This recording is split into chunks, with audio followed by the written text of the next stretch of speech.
Hi, Shalom Akim. I want to give all praise to Yahweh Shem Shai. Double honors to the apostles and elders of Great Millstone. And salutations to Akim, pushing his word in truth and sincerity. So basically, this lesson, I'm going to these false pastors, man. These false teachers who lead the flock of the Most High astray. This is Jeremiah 23:1. It says, "Woe be unto the pastors that destroy and scatter the sheep of my pasture, said Yahweh." And how are they doing that? Selling them a false doctrine, man. Not telling them who they are. Not warning them. Not sounding the trumpet. Not telling them about the famines, the race wars, the perilous times that are about to come. You know, they're not teaching them that they're Israelites. And then they're not teaching them that the Most High is coming to save his elect of Israel. So I'll read the scripture again. It says, "Woe be unto the pastors that destroy and scatter the sheep of my pastures, say the Most High. Therefore thus said the Most High Yahweh of Israel, against the pastors that feed my flock. Ye have scattered my flock and driven them away, and have not visited them. Behold, I will visit upon you the evil of your doings, said the Most High." Right? Because we're supposed to be watchmen, man. Whether they hear or whether they forbear. You know, and our people love to hear smooth things, man. They say prophesy to us deceit. And that's the delusion that the so-called white man has set up these pastors to feed our flock. You know, that's why in Hosea 4:6 it says that our people are destroyed for lack of knowledge, man. Why? Because first of all, they don't know who they are. You got these coons and these niggas be going to school, fucking wasting thousands of dollars, man, and still don't know their nationality, man. You know, and that's how our people are destroyed, man, because they lack understanding of who they are, you know, of their history, you know, of who the so-called white man is, the Edomite. You know, because our people, you know, lack this, man. And that's what the scripture says, man. That I will visit upon you the evils of your doings, man. You know, it says, verse 3, "And I will gather the remnant of my flock out of the countries where they have driven them, and will bring them again to their folds, and they should be fruitful and increase." Right? Because right now the Lord's gathering up his elect, man. You know, and how's he doing that? And I'm about to go into my next scripture, you know, because the Most High is calling out his lost sheep. You know, Yahweh Shai said, man, you know, go into the lost sheep of the house of Israel and teach them, man. You know, because our people are lost right now, and the Lord's waking up his elect, like in Ezekiel 9:24 says, or 9:4 says, "Set a mark on those who sigh and cry for the abominations that are being done in this world." You know, roughly paraphrasing it. But that mark, you know, the Most High saying exempting. Well, I'll just get it, you know, because I'm speaking about it. Ezekiel.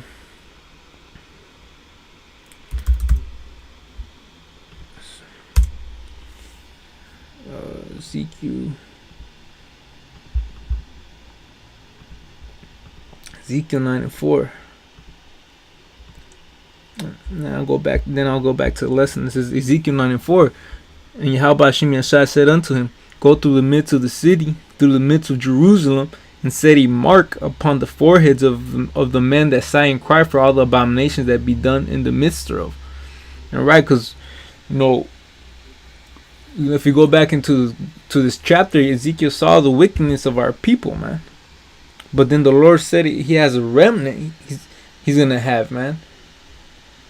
You know, he has a small sanctuary where he's gonna deliver out of judgment, man. And that's what the mark means. You know, it says and set a mark upon the foreheads of men that sigh and cry. You know, and that basically that mark represents exempt from judgment, because it was in Zephaniah, or it's like in Zechariah 13:8 says that 2/3 of our people are going to be cut off and die. But then though the 1/3 is going to have that mark, you know. So head back to the lesson. Jeremiah 3 and Jeremiah 3 and 14. Jeremiah 3 and 14, it says, turn, O backsliding children or sons, said Yahweh, for I am married unto you, and I will take you one of a city and two of a family and bring you to Zion. And I will give you pastors according to my heart, which shall feed you with knowledge and understanding. And like I was reading earlier back in Jeremiah 23, it says that these pastors have scattered his flock, Yahweh's flock. But how's he gonna bring them back? Because the Most High said he's gonna give us pastors according to his heart, man, which shall feed his flock with understanding and knowledge, and that's into the spirit that's starting with the elders and the apostles of Great Millstone, man, and their elders, because really they're the ones that said woke up to the fact that we're the chosen people of the Most High, and it has given us that light, you know. So I'll read the scripture again. It says Jeremiah 3:15. I'll give you pastors according to my heart, which shall feed you with knowledge and understanding, right? With true wisdom, man. With, like the scripture says, dividing the word, truly dividing the word, you know. So and that's what our elders are doing, man. You know, the scripture says we shall see our teachers, you know, and I'll get that now. Jeremiah 30 and 20. Jeremiah 30 and 20, it says,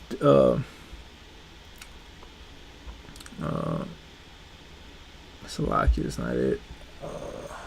It's Isaiah 30 and 20. It says, Isaiah 30 and 20, and though the Lord give you the bread of adversity, Salakia, and the water of affliction, yet shall not thy teachers be removed into a corner anymore, but thine eye shall see thy teachers. All right, because the Lord gave those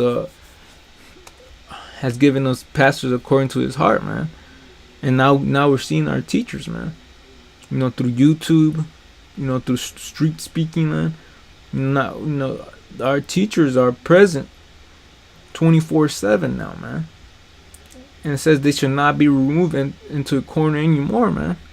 You know, it's not like the ancient world where the Most High will set up prophets and bring back our people to the Father.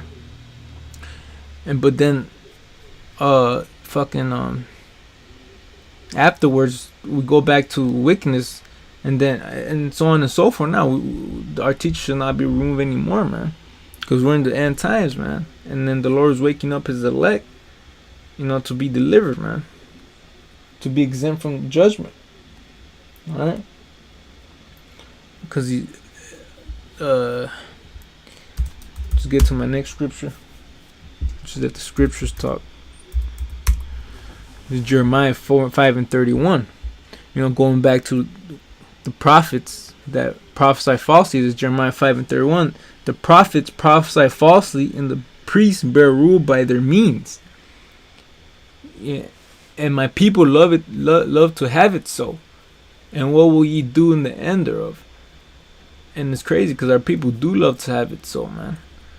They don't like being told what's wrong, man. What's wrong with them? Because our people are wicked, man. The white man has given them the liberty to believe as they will, man. The Most High, Salaki, the so-called white man, the Edomite, has convinced our people that there is no God, man.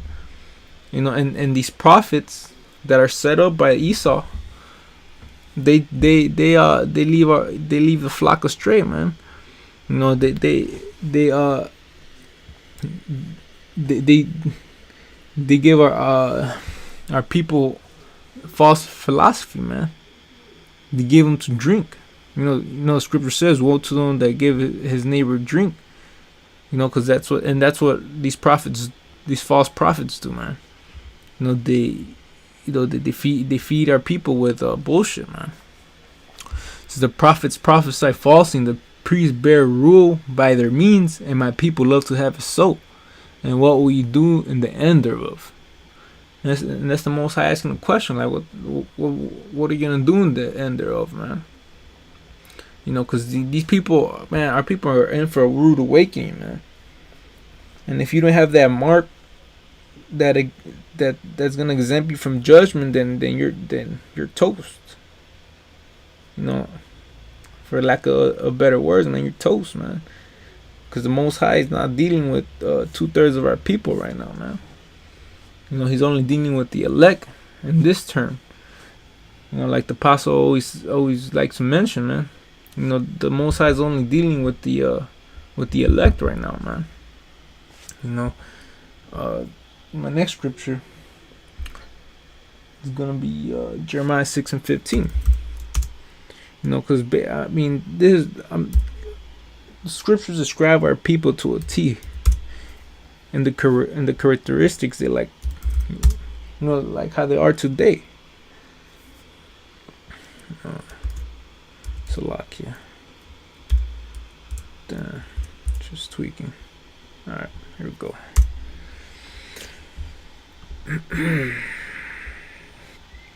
All right.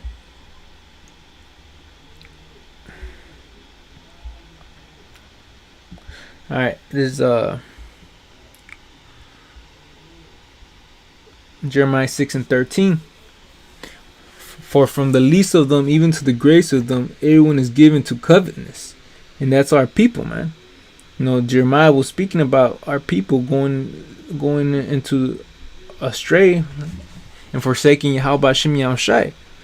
And going back to the book of Ezekiel, we'll see the elders of Israel saying that the Most High has forsaken the earth. So and those are the same people, the same false pastors that are teaching our people the same thing, man. The scripture says there is nothing new under the sun. It says from the least of them into the greatest, because even the young ones and the old men of Israel, everyone is given to covetousness, man. And how, and the start of that is idolatry, man. The root of all, the beginning of sin is idolatry, man. Going into other gods, man, and forsaking the Most High. It says, from the prophets even to the priests, everyone dealeth falsely, man. They have healed also the hurt of the daughter of my people slightly, saying peace, peace, and there's no peace. And what that sounds like, man, it sounds like these pastors today. They like to speak about prosperity, about love, about they like to convince our people that believe in the Lord will give them riches. And that's how these pastors are hurting the daughter of our people, man. They like to speak. They like to speak deceit, like the scripture says, man. Our people love it so, man. They say what they say. They preach unto us smooth things, prophesy deceit, and that's what our people love to do, man. It says they have healed also the hurt of the daughter of my people, slightly saying peace, peace, when there is no peace. Were they ashamed when they had committed abomination? Nay, they were not all ashamed, neither could they blush. And that's what scripture says, among my people are found wicked men, and that they surpass the deeds of the wicked, man. Roughly paraphrasing it, because they weren't ashamed of all going a whoring and committing adultery against the Most High, man. They weren't ashamed, and the Most High ultimately is giving them mercy, man. But the fault is that our people aren't ashamed, man. And that's where they're going to receive the judgment of, the judgment that these heathen, that Esau's going to get, man. Which is nuclear fire, man. It says, were they ashamed when they had committed abomination? Nay, they were not all ashamed, neither could they blush. Therefore they shall fall among them that fall. At the time that I visit them, they should be cast down, said the Most High. And the Lord is gonna visit 2/3 of our people real soon. The Most High say He's gonna come. He's gonna come as a thief in the night. And what does that mean, man?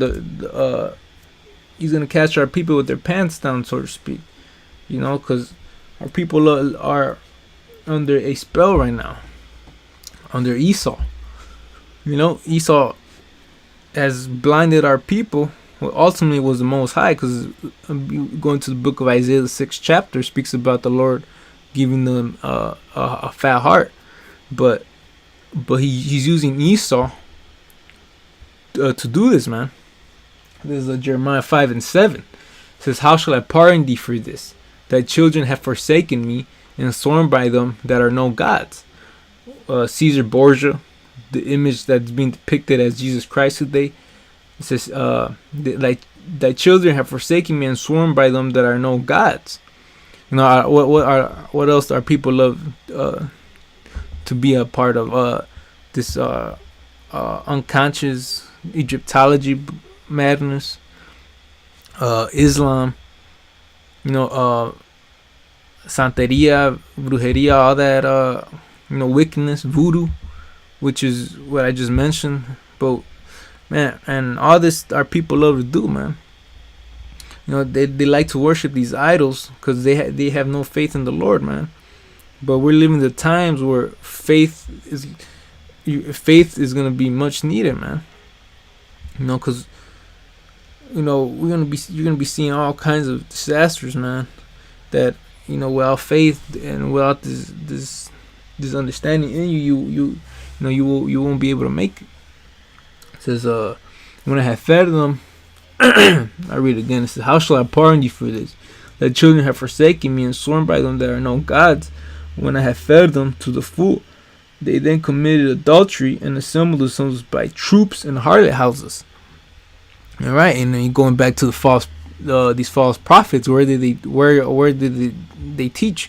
They teach in these harlot houses, man. Cause why? Cause these harlot houses representing these churches, because there's all sorts of different philosophies being taught.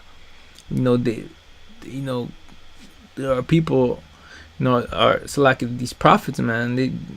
And our people, they like to assemble themselves by truth, meaning like in rows, in these harlot houses, man, being taught, being drunken by these false philosophies, man.